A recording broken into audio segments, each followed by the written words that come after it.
Your Excellency, Minister of Foreign Affairs,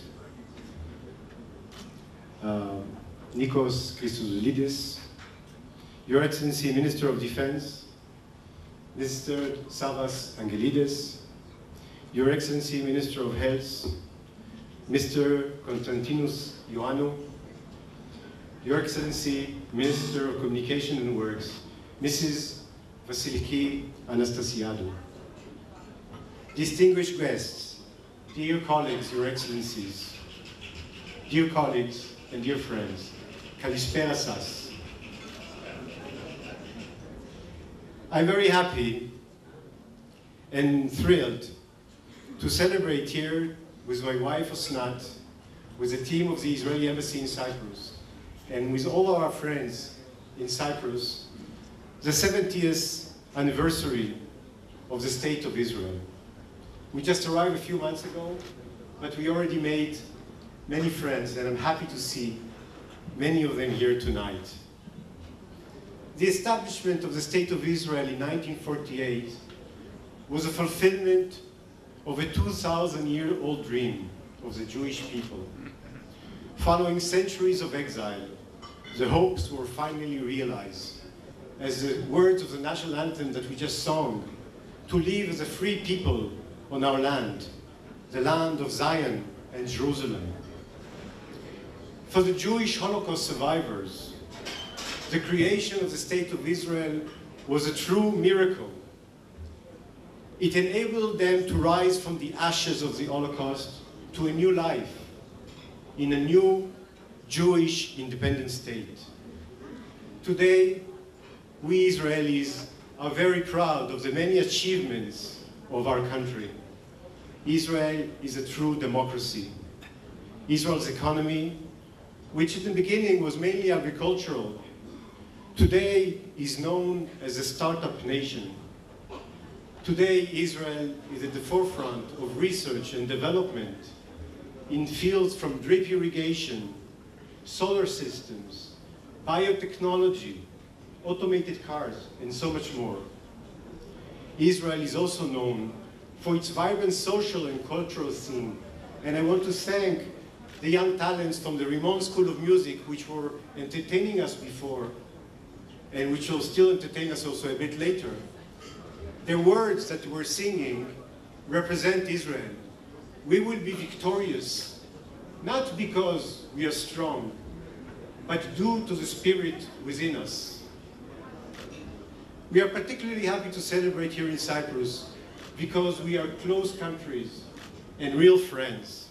You know, just last week in the Eurovision contest, we saw this friendship between the representative of Cyprus, Eleni, and the representative of Israel, Neta, which is actually a graduate of the Rimon School of Music that is here tonight.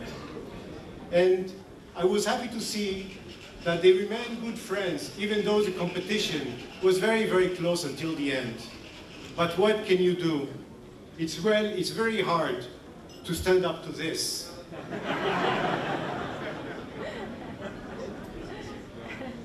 The friendship between Israel and Cyprus dates to almost centuries, but a very key moment was a little over 70 years ago, just before the state was established, when about 53,000 Jews were held here in internment camps, British internment camps, on the land of Cyprus.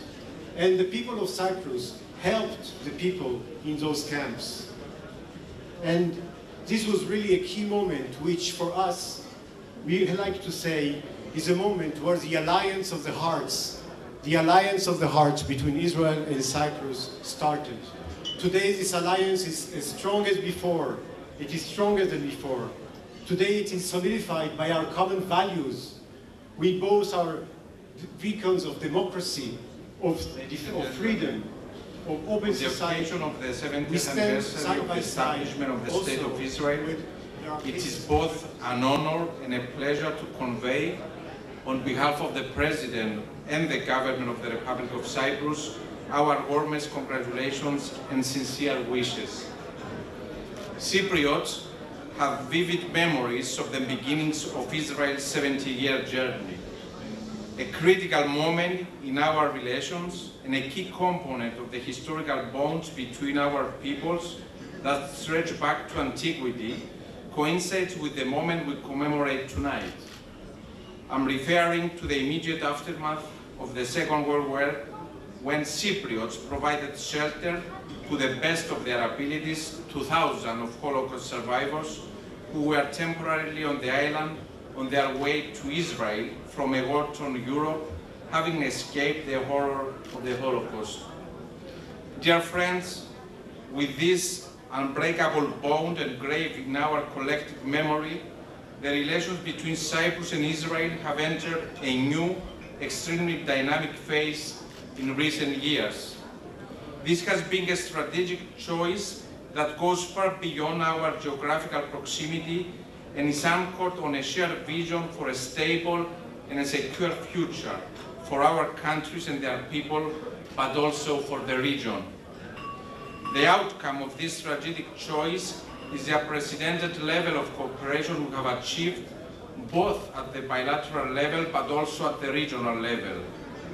There is a joint commitment to advance our cooperation even further, and the frequent exchange of visits at all levels bears testimony to this commitment. During my own visit, the first visit as a Minister of Foreign Affairs in Israel this past March, with both President Rivlin and Prime Minister Netanyahu, we discussed ways of tangibly expanding our bilateral ties and eventually